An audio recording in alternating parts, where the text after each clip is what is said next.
From battlefields overseas to the streets and homes of the United States, it is trauma from everyday events now at the center of a new battlefront. PTSI can be treated.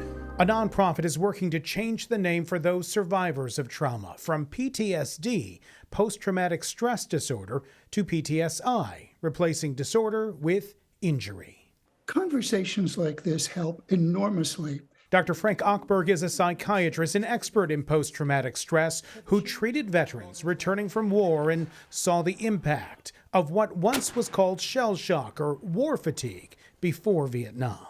And it was the Vice Chief of Staff of the U.S. Army who recognized this.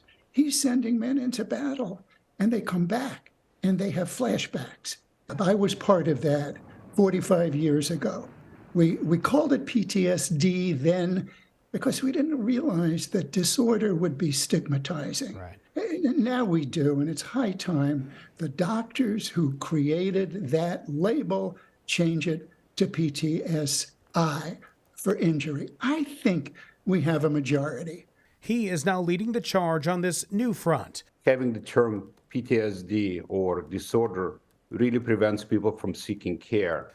Along with Dr. Eugene Lipoff from the Stella Center in suburban Westmont, lessening stigma and improving outcomes for survivors. If the name could be changed from PTSD to PTSI, that would lead people to remove the stigma and they would seek care.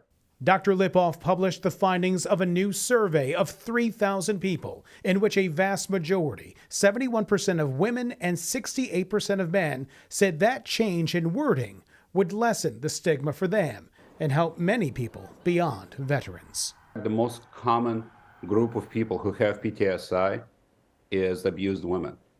It is a very large number of people. It's not first responders. It's not what you think of classic trauma.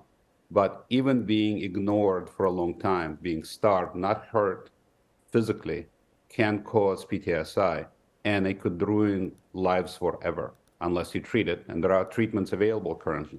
For him, it is a small change in name that could make a much bigger difference in helping others cope and continue on.